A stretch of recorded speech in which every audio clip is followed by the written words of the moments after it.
Começa agora o Gospel News. Hoje é quinta-feira, dia 15 de maio de 2025. E eu sou Karen Crisóstomo. Nós vamos juntos aqui pela Rede Gospel de televisão e também pelo YouTube Rede Gospel TV Oficial com as principais notícias do Brasil e do mundo.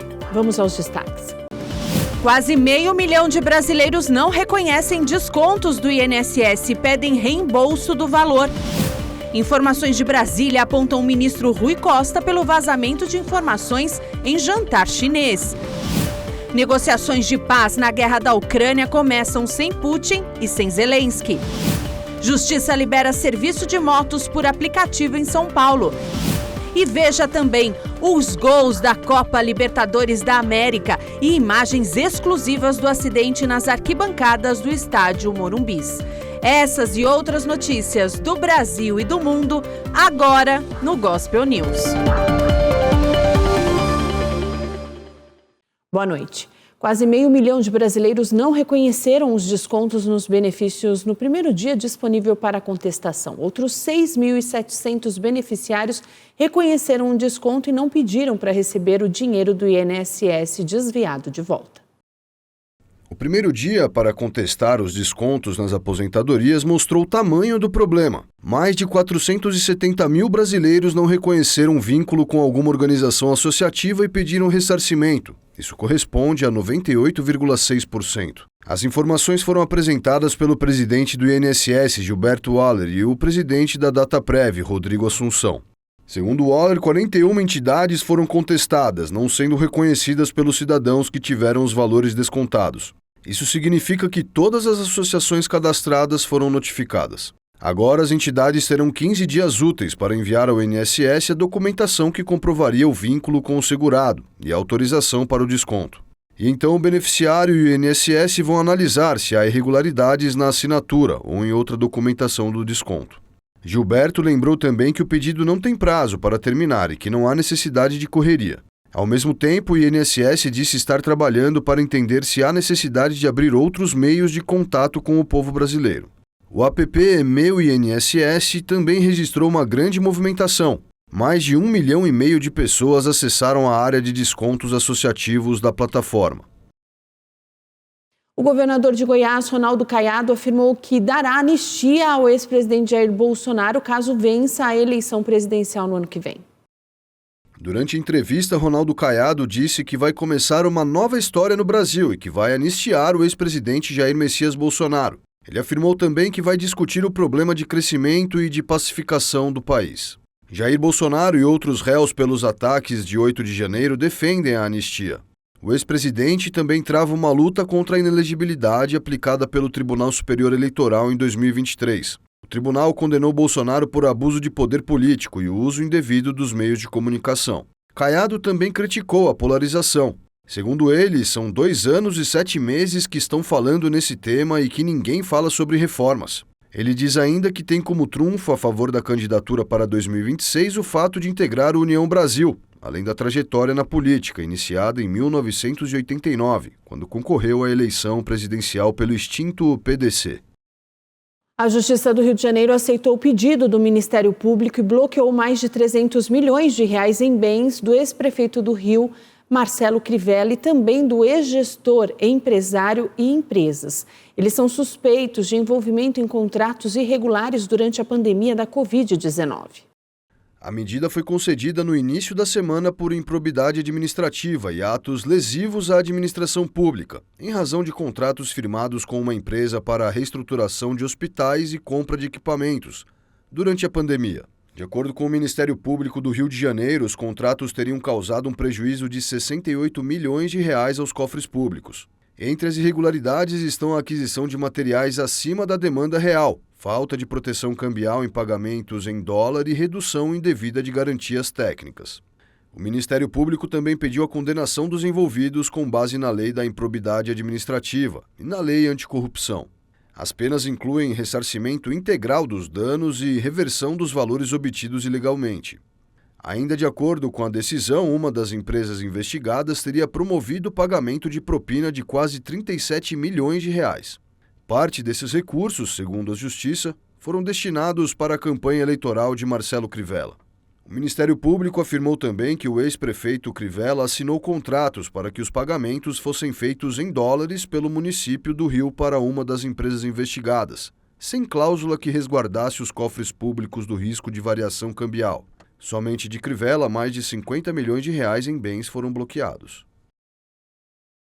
Na noite de ontem, logo após o fechamento da edição do Gospel News, a primeira turma do Supremo Tribunal Federal condenou por unanimidade a deputada federal Carla Zambelli, o hacker Walter Delgatti, pela invasão aos sistemas do Conselho Nacional de Justiça.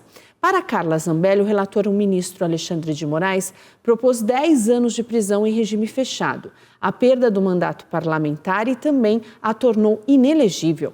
Para Delgatti, 8 anos e 3 meses de prisão. O ministro pediu também uma indenização de 2 milhões de reais por danos morais e coletivos. A denúncia afirma que Carla Zambelli orientou Delgatti a invadir o sistema para inserir documentos falsos, incluindo um mandado de prisão contra o ministro Alexandre de Moraes.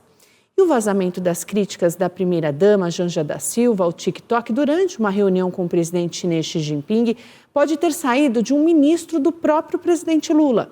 Relatos feitos ao jornal Folha de São Paulo, a suspeita é que Rui Costa, ministro da Casa Civil, tenha compartilhado a informação com vários integrantes da comitiva. O presidente Lula criticou publicamente o vazamento das conversas. Segundo integrantes da comitiva, Rui Costa tem um histórico de bombardear a primeira-dama nos bastidores, a ponto de episódios de desentendimento entre os dois já terem chegado à imprensa de forma a colocá-la em uma posição depreciativa.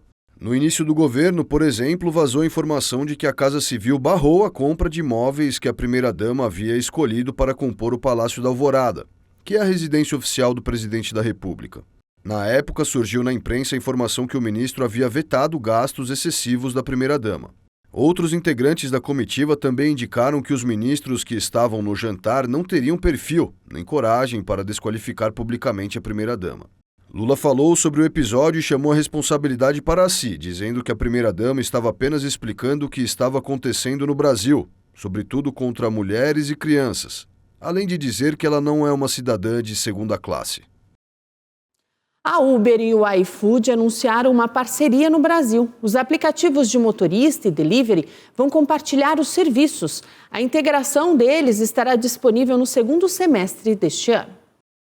A parceria foi anunciada como estratégica para o negócio no Brasil. O resultado será esse: os usuários do iFood poderão solicitar corridas da Uber diretamente pelo app, enquanto os usuários da Uber poderão ter acesso à entrega de comida e outros itens sem sair do aplicativo. Fundada em 2010, a Uber completou mais de 61 bilhões de viagens no mundo e cerca de 11 bilhões no Brasil. No país, a empresa tem aproximadamente 30 milhões de usuários ativos e uma rede de mais de 1 milhão e 400 mil motoristas e entregadores registrados.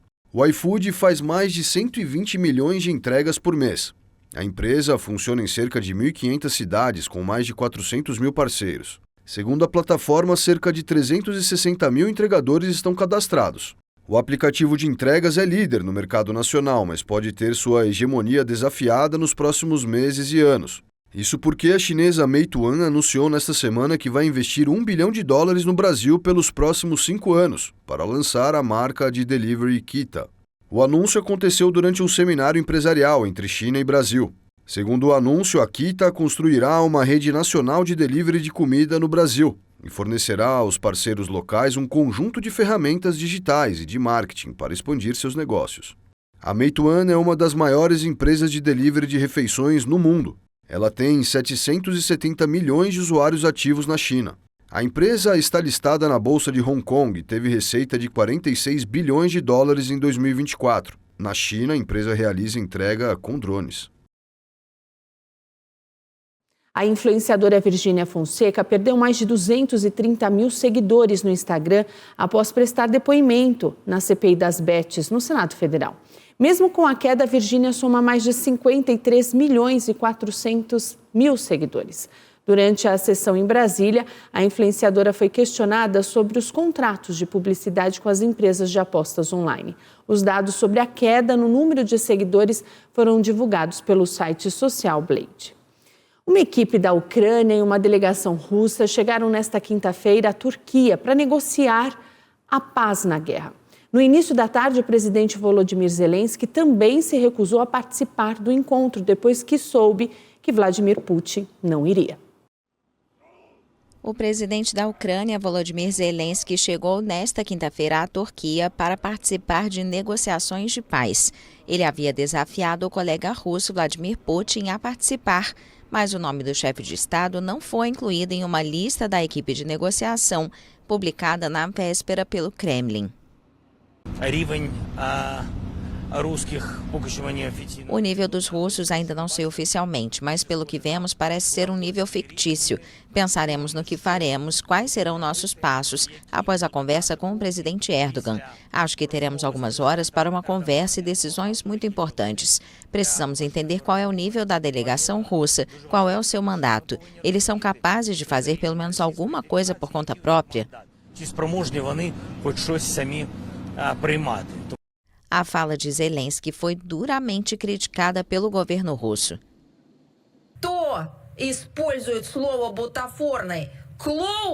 Quem usa a palavra fictício, um palhaço, um perdedor, alguém sem qualquer educação, falando de pessoas que não têm apenas uma educação básica, mas também diplomas avançados, méritos por seus serviços à nação, que provaram seu profissionalismo com trabalho duro. E ele os chama de dummies. Quem ele pensa que é? Он их так называет в бутафории? Да кто он есть? A porta-voz afirmou ainda que a delegação russa está disposta a conduzir negociações sérias. Com a ausência de Putin, a presença de Zelensky também não está garantida. O líder ucraniano tem uma reunião com o presidente da Turquia, Recep Tayyip Erdogan, e só depois decidirá os próximos passos de sua agenda. A Ucrânia não comunicou até o momento se a reunião com os russos vai acontecer, nem a composição exata de sua delegação. Estas podem ser as primeiras conversações diretas de paz na Ucrânia após mais de 3 anos de guerra. O presidente da Rússia, Vladimir Putin, não esteve presente na conversa com a Ucrânia em Istambul, a capital da Turquia. E o Kremlin enviou uma equipe de menor escalão para iniciar essas conversas sobre um possível cessar-fogo na guerra. Uma lista foi divulgada horas antes do encontro pelo Kremlin e inclui o assessor presidencial Vladimir Medinsky, o vice-ministro das Relações Exteriores Mikhail Galuzin e o vice-ministro da Defesa Alexander Fomin. O chanceler russo Sergei Lavrov também ficou de fora da reunião. Logo após o anúncio do Kremlin, a Casa Branca confirmou que o presidente dos Estados Unidos, Donald Trump, também não participaria das negociações. O republicano havia sugerido que viajaria à Turquia. Putin havia proposto no último sábado conversas diretas com a Ucrânia em busca de um acordo de paz na guerra. As declarações do presidente russo acontecem em meio a pressões de líderes europeus por um cessar-fogo. O grupo formado por Ucrânia, Reino Unido, Alemanha, França e Polônia definiu uma trégua incondicional de 30 dias e ameaçaram a Rússia com novas sanções caso a pausa no conflito não seja respeitada. Essas foram as primeiras conversas entre russos e ucranianos desde março de 2022. A Casa Branca informou que os Estados Unidos pretendem manter os limites de componentes químicos na água potável do país. Pesquisas recentes mostraram que quase 158 milhões de pessoas têm acesso à água contaminada. O governo do presidente dos Estados Unidos, Donald Trump, anunciou nesta quarta-feira que quer eliminar alguns limites impostos aos produtos químicos eternos na água potável do país. No comunicado, a Agência de Proteção Ambiental afirmou que vai manter os níveis máximos apenas para 2 destas substâncias, resistentes à degradação no meio ambiente, e vai eliminar os limites de outras. Pesquisas recentes descobriram que quase 158 milhões de pessoas nos Estados Unidos têm acesso à água potável contaminada com substâncias perfluoroalquil e polifluoroalquil, as PFAs. Estes compostos químicos têm sido associados a problemas de saúde, como diminuição da fertilidade, câncer e distúrbios comportamentais em crianças. Mas a Agência de Proteção Ambiental diz que os limites só seriam aplicados ao PFOA e ao PFOS, 2 produtos químicos eternos utilizados, por exemplo, em panelas antiaderentes de Teflon. O prazo de conformidade para essas substâncias também se estenderia de 2029 para 2031. O objetivo é manter os padrões nacionais da agência para proteger os americanos do PFOA e do PFOS em sua água. Os PFAs, chamados de químicos eternos porque levam milhões de anos para se decompor no meio ambiente, podem ser encontrados em todos os lugares, desde as planícies do Tibete até o fundo do oceano e no sangue de quase todos os seres vivos. E Donald Trump segue na missão para monitorar o programa nuclear do Irã. O republicano também comemorou o maior pedido de aviões da história da Boeing, avaliado em mais de R$1 trilhão. O presidente dos Estados Unidos, Donald Trump, desembarcou no Catar, depois de visitar a Arábia Saudita. O republicano foi recebido pelo emir qatari, Sheikh Tamim bin Hamad Al Thani, no Palácio Real, em Doha. Durante o evento foram assinados diversos acordos de defesa, incluindo a compra de drones americanos MQ-9B, além do anúncio de uma grande compra de aviões da Boeing por parte da Qatar Airlines. Kelly está me dizendo da Boeing que é o maior pedido de aviões da história da Boeing. Isso é muito bom. E isso são 140. Eram 140 ou 160.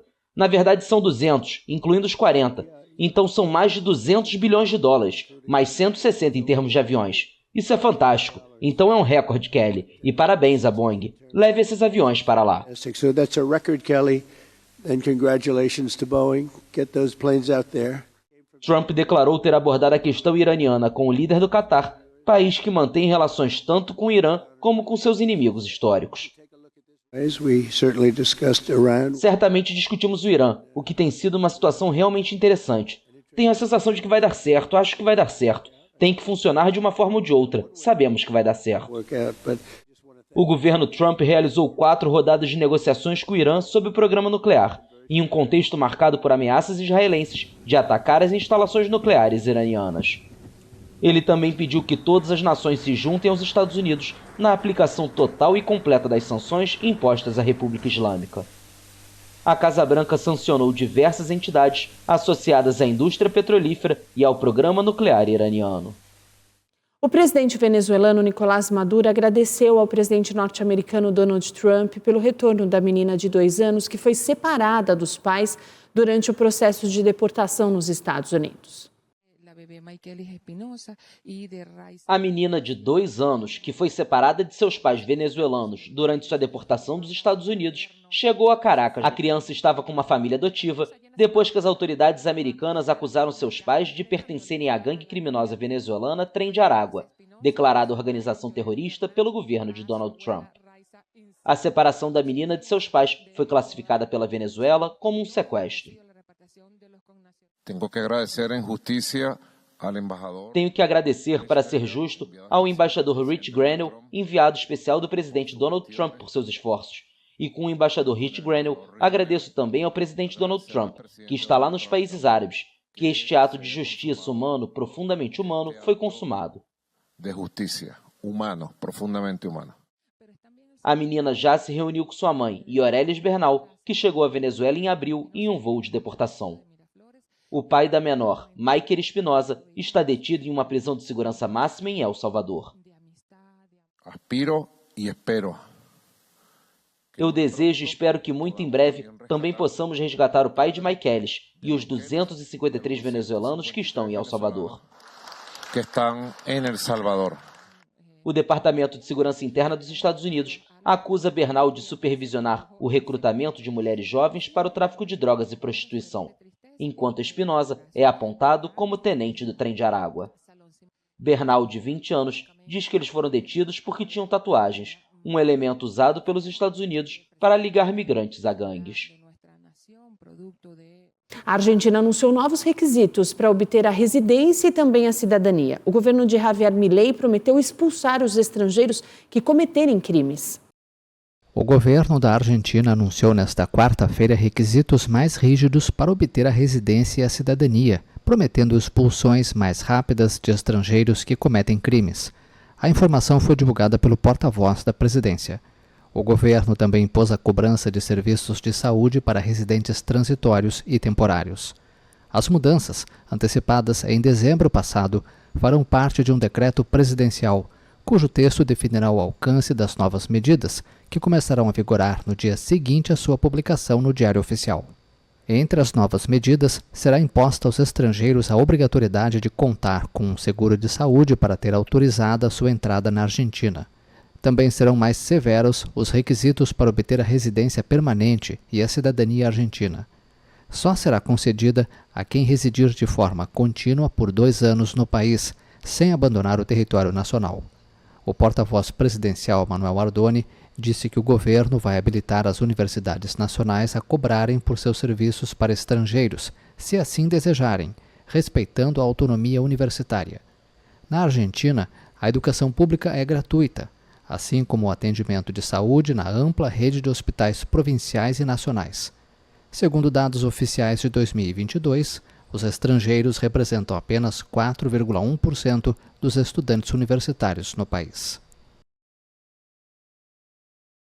A influenciadora mexicana Valéria Márquez foi morta a tiros durante uma transmissão ao vivo no aplicativo TikTok.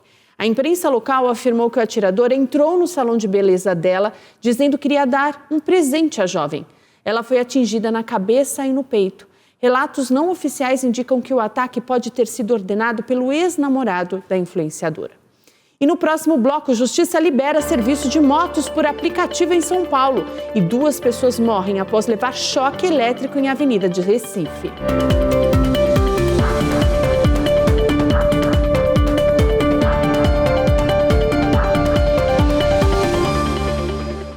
O Tribunal de Justiça de São Paulo autorizou as empresas 99 e Uber a oferecerem serviços de moto por aplicativo na capital paulista.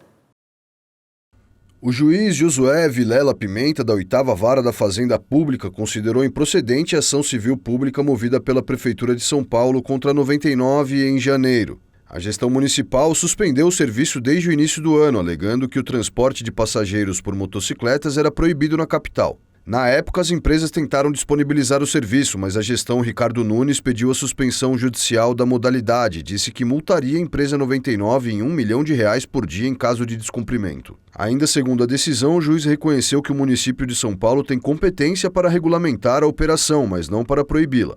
Em um comunicado, a 99 comemorou a decisão e disse que em 2 anos de operação, poucas corridas registraram acidentes. A gestão Ricardo Nunes disse que vai recorrer da decisão.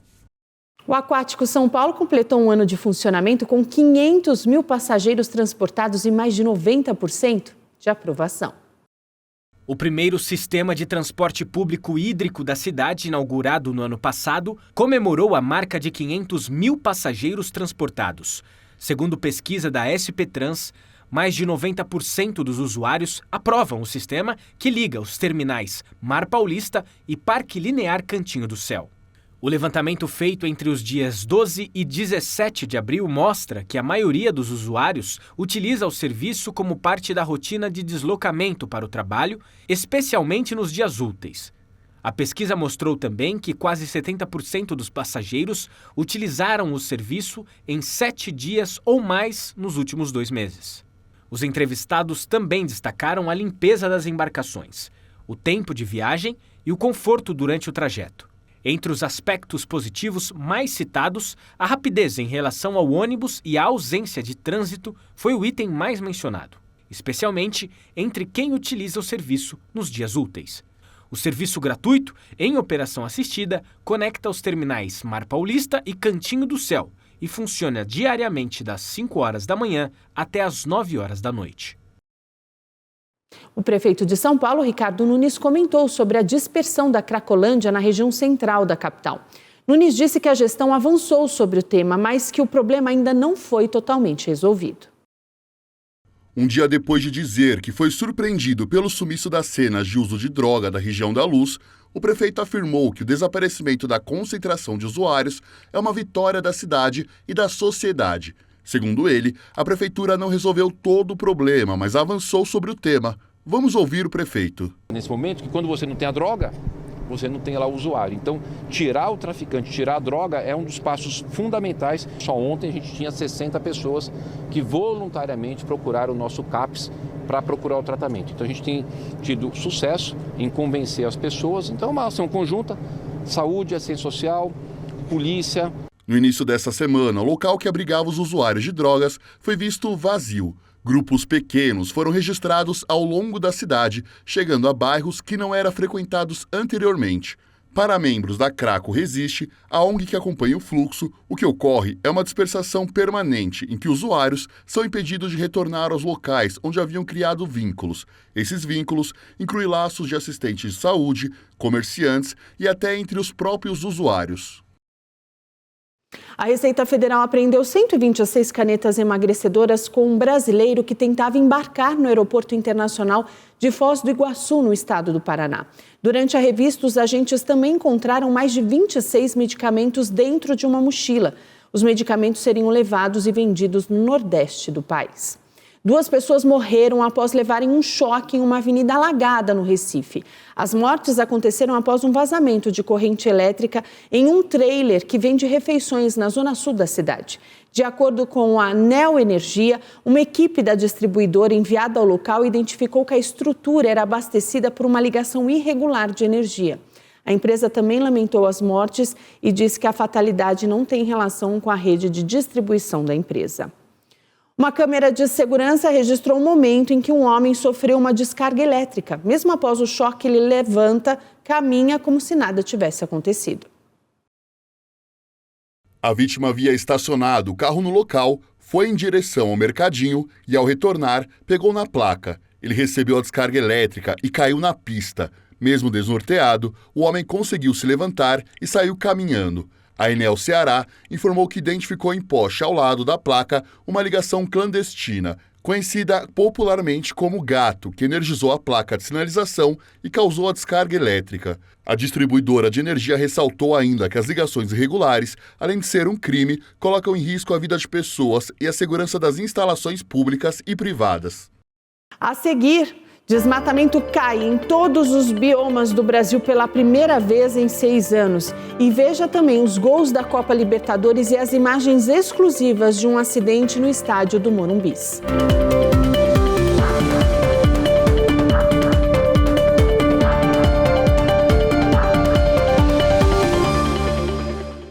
O desmatamento caiu no Brasil em todos os biomas pela primeira vez em 6 anos. Os dados foram divulgados hoje pela rede de monitoramento MAP Biomas. O desmatamento diminuiu em todos os biomas do Brasil em 2024 pela primeira vez em 6 anos. Os dados encorajadores foram divulgados nesta quinta-feira, meses antes de o país sediar a COP30, a Conferência da ONU sobre o Clima. Segundo o relatório mais recente da rede de monitoramento MAP Biomas, divulgado nesta quinta-feira, a superfície total desmatada no país recuou 32,4% em relação a 2023 e totalizou 1,24 milhão de hectares. O ano de 2024 foi o segundo consecutivo de redução do desmatamento no Brasil, desde o início dos registros da MAP Biomas Alerta em 2019. Em 2023, já havia sido registrada uma queda de 11% em comparação com o ano anterior, segundo os dados dessa rede que reúne ONGs, universidades e empresas de tecnologia. O balanço é uma boa notícia para o governo do presidente Luiz Inácio Lula da Silva, que se comprometeu a erradicar o desmatamento ilegal até 2030. A cobertura vegetal é chave para a absorção do dióxido de carbono presente na atmosfera, e sua destruição agrava o aquecimento global. O presidente Lula quer que a COP30 de novembro na cidade de Belém, capital do Pará, dê um forte impulso ao compromisso dos países para combater a mudança climática. Apesar dos avanços, o Brasil perdeu a cada dia, em média, 3.403 hectares de vegetação nativa, o equivalente a cerca de 4.700 campos de futebol. O vasto território brasileiro reúne 6 biomas com características únicas em termos de clima, vegetação, fauna e flora: Amazônia, Mata Atlântica, Cerrado, Caatinga, Pantanal e Pampa. As emissões de gás carbônico da China foram reduzidas no primeiro trimestre deste ano. O país asiático é o maior emissor mundial de gases do efeito estufa. Um estudo divulgado nesta quinta-feira aponta que o auge das energias renováveis na China permitiu uma redução das emissões de gás carbônico no primeiro trimestre, apesar do crescimento da demanda de energia. O gigante asiático é o maior emissor mundial de gases do efeito estufa que contribuem para as mudanças climáticas. Mas Pequim também investiu em massa em energias renováveis nos últimos anos e prevê atingir o pico de emissões até 2030 e a neutralidade de carbono em 2060. De acordo com um estudo divulgado no ano passado, a capacidade eólica e solar da China representa quase o dobro da soma global e as novas instalações possibilitaram a redução das emissões de CO2 em 1,6% em ritmo anual no primeiro trimestre. Nos 12 meses anteriores a março de 2025, as emissões do gigante asiático também caíram 1% na comparação com o mesmo período do ano anterior. No ano passado, as emissões já tinham sido reduzidas temporariamente, mas em períodos de queda na demanda, como durante os confinamentos da pandemia. Desta vez, a demanda total de eletricidade teve um aumento de 2,5% no primeiro trimestre. Apesar dos bons números, o estudo aponta que a China ainda está atrasada em um dos objetivos para 2030, o de reduzir a intensidade de carbono, as emissões de gás carbônico, em relação ao PIB. A ex-namorada de P. Diddy disse em julgamento que usava drogas para suportar os abusos sofridos pelo rapper. Ela disse também ter fechado um acordo de $20 milhões com o cantor para não seguir com uma acusação de estupro. A cantora e modelo conhecida como Cassie é uma testemunha-chave do julgamento de Diddy em Nova York. Pelo segundo dia, ela revelou detalhes do seu relacionamento com o rapper. Cassie diz que sofreu subjugação, abusos, violência e participou de centenas de orgias no período em que esteve com Diddy. Ela também contou que usou drogas como êxtase e cocaína para cumprir as exigências do rapper. Nas telas do tribunal, mostraram o rosto de uma dezena de homens supostamente pagos para participar das orgias. Cassie os reconheceu e confirmou que teve relações sexuais com todos eles na presença de Diddy. Cassie também disse que em 2023 começou a fazer terapia para lidar com trauma porque estava pensando em suicídio. Uma casa de leilões anunciou que um grande diamante azul de mais de 10 quilates foi leiloado por R$120 milhões em Genebra. A compradora é uma americana que não teve a identidade revelada. Um raro diamante azul de 10,03 quilates foi leiloado em Genebra por $21,5 milhões, cerca de R$120 milhões. A informação foi divulgada pela casa de leilões Sotheby's. O valor do Blue Mediterranean era estimado em $20 milhões ou R$112 milhões. A disputa entre os dois possíveis compradores começou com 9 milhões de francos suíços e durou quase 3 minutos. Uma colecionadora particular americana, que não foi identificada pela casa de leilões, adquiriu a joia. O diamante foi descoberto recentemente na lendária mina Cullinan, na África do Sul. A peça foi apresentada no início de abril em Abu Dhabi, capital dos Emirados Árabes Unidos. De acordo com a Sotheby's, encontrar um diamante azul é um evento incrivelmente raro. A União Europeia acusa a rede social TikTok de falta de transparência na publicidade. Essa é a primeira vez que o bloco denuncia a plataforma por violar a lei de serviços digitais que rege a moderação de conteúdo do bloco. A Comissão Europeia, o braço executivo da União Europeia, acusou o TikTok nesta quinta-feira de violar as normas do bloco sobre publicidade em plataformas digitais. Em um comunicado oficial, a comissão anunciou que uma análise preliminar concluiu que o TikTok não fornece as informações necessárias sobre o conteúdo dos anúncios, os usuários aos quais são direcionados e quem paga por eles. Esta é a primeira vez que a União Europeia acusa o TikTok de violar a Lei de Serviços Digitais, a rígida legislação de moderação de conteúdo do bloco. A plataforma agora tem o direito de revisar os documentos da comissão antes de responder por escrito. Esta lei determina que, para operar no bloco, as principais plataformas digitais devem implementar uma biblioteca ou repositório de anúncios que exiba informações sobre a publicidade utilizada. A lei dá à comissão o poder de aplicar multas pesadas às plataformas que não cumprirem a lei, penalidades que podem chegar a 6% da receita anual global de cada empresa. O TikTok é alvo de uma investigação iniciada em fevereiro do ano passado por suspeitas de não tomar medidas suficientes para minimizar o impacto negativo sobre os menores de idade. Um tribunal da Espanha processou o zagueiro do Real Madrid, Raúl Asensio, por ter gravado imagens sexuais de 2 mulheres, uma delas menor de idade, e também compartilhado às mídias sem consentimento delas. O juiz considerou violação de privacidade e também a utilização de menores de idade para fins pornográficos e posse de pornografia infantil. O caso aconteceu no verão de 2023. A Polícia Civil de São Paulo emitiu um relatório que mostrou que o dinheiro da intermediação entre o Corinthians e a patrocinadora VaideBet foi parar nas mãos de uma empresa ligada ao primeiro comando da capital. As investigações mostraram que o dinheiro do crime organizado chegou à empresa UJ Futebol, agência de carreiras esportivas que embolsou mais de R$1 milhão. A UJ Futebol teve um envolvimento destacado com o crime organizado por Antônio Vinícius Lopes Grisbach, empresário assassinado em 11 de novembro, no aeroporto de Guarulhos. A partir das declarações de Grisbach, a empresa passou a ser investigada como um dos elos do primeiro comando da capital no mundo do futebol. A agência pertence a Ulisses Jorge, que tem no hall de clientes atletas como Éder Militão, do Real Madrid. O caminho do dinheiro traçado pela Polícia Civil começou com 2 transferências de Alex Cassundé, sócio da rede social Media Design, empresa colocada no contrato com o Corinthians como responsável pela intermediação. A rede social Media Design fez repasses de mais de R$580 mil à Nelway, Soluções Integradas, empresa depois considerada como uma laranja a partir do início das investigações. A Nelway estava registrada no nome de uma moradora de periferia de Peruíbe, no litoral paulista, sem qualquer conhecimento sobre o negócio.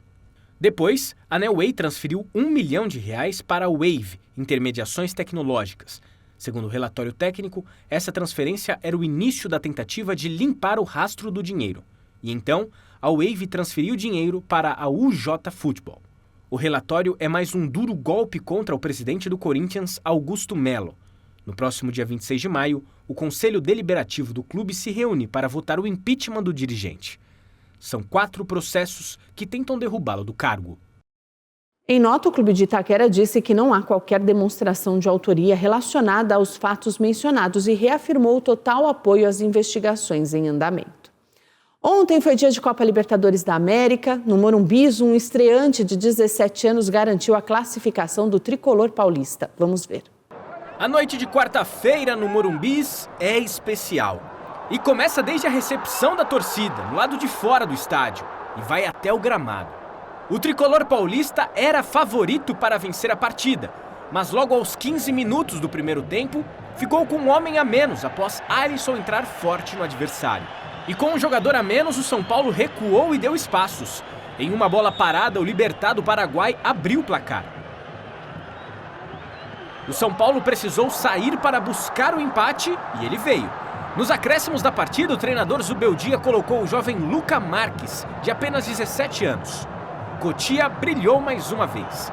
O jovem recebeu na ponta, driblou 2 marcadores e fez um golaço para empatar a partida e garantir a vaga do tricolor paulista na próxima fase da Libertadores. Mas nem tudo foi festa no Morumbi.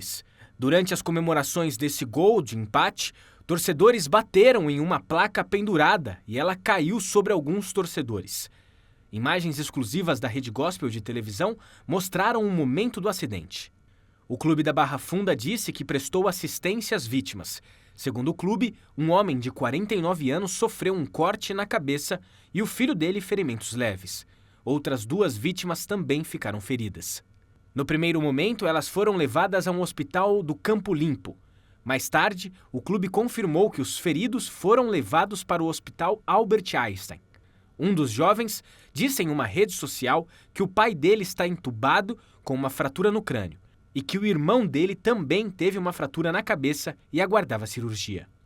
Em nota, o São Paulo disse que vai continuar acompanhando o caso e prestando ajuda às vítimas. E o Gospel News desta quinta-feira fica por aqui.